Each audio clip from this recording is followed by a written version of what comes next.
इंसान की महानता उसके विचारों से तय होती है।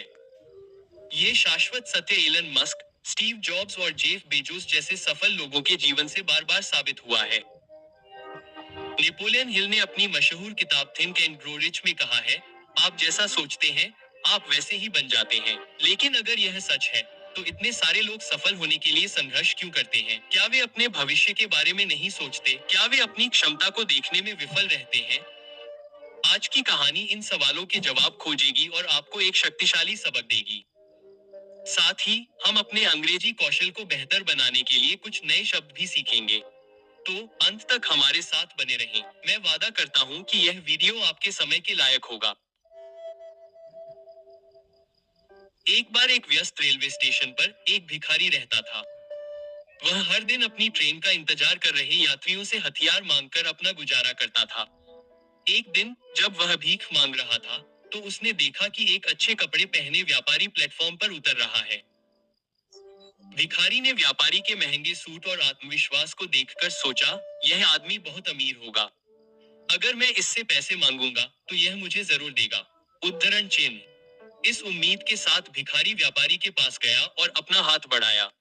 लेकिन व्यापारी ने उसे पैसे देने के बजाय उसकी तरफ देखा और पूछा, क्या तुम हमेशा दूसरों से लेते ही रहते हो? क्या तुमने कभी किसी को कुछ दिया है? भिखारी चौंक गया। उसने पहले कभी ऐसा सवाल नहीं सुना था। उसने उलझन में जवाब दिया, महाशय, मैं तो बस एक भिखारी हूँ। मैं हथियार मांगकर अपना गुजारा करता हूँ। मेरे पास किसी को देने के लिए कुछ नहीं है। उद्धरण चिन्ह। व्यापारी ने थोड़ा मुस्कुराते हुए कहा, अगर आपको लगता है कि आपके पास देने के लिए कुछ नहीं है, तो आपको कुछ मांगने का भी कोई अधिकार नहीं है। मैं एक व्यापारी हूँ।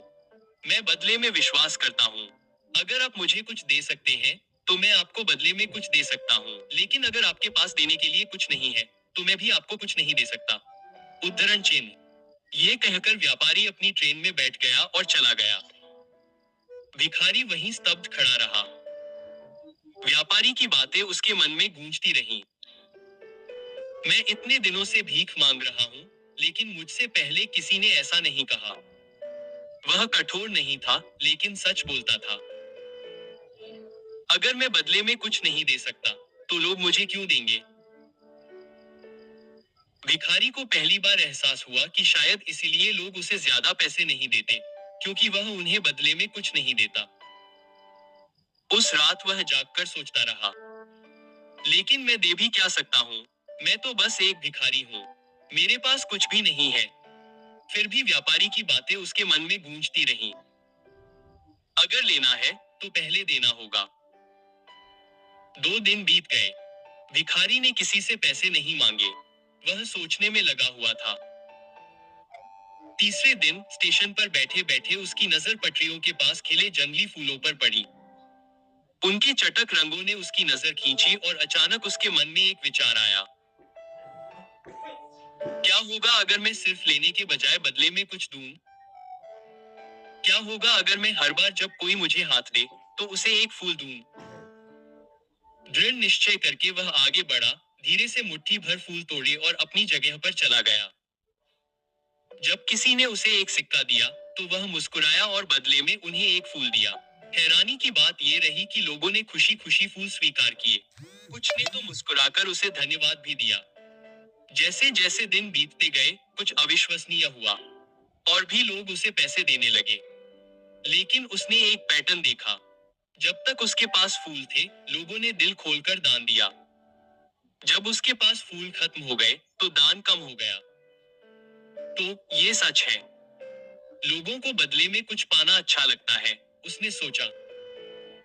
एक दिन जब वह हथियारों के बदले फूल दे रहा था, तो उसकी नजर फिर से उस व्यापारी पर पड़ी जो ट्रेन में बैठा था। वह उत्साहित होकर दौड़ा और बोला, सर, आज मुझे आपको कुछ देना है। अगर आप मुझे पैसे देंगे, तो मैं आपको बदले में फूल दूंगा। उद्धरण चिन्ह। व्यापारी मुस्कुराया, उसे कुछ नकदी दी और कुछ फूल ले लिए। उसने कहा, तुमने लेन देन का मूल्य सही मायने में समझ लिया है। आज तुम भिखारी नहीं रहे, तुम एक व्यापारी बन गए हो। उद्धरण चिन्ह। अगले स्टेशन पर गाड़ी आई और व्यापारी उतर गया। भिखारी उसे जाते हुए देखता रहा। उसकी बातों ने उसके मन में एक नया विचार जगा दिया। क्या मैं अब सचमुच व्यापारी हूँ? वह काफी देर तक इस पर सोचता रहा। फिर अचानक उसे एक बात समझ आई। अब मुझे सफलता का रहस्य पता चल गया है। मैं भिखारी नहीं हूँ। मैं व्यापारी हूँ।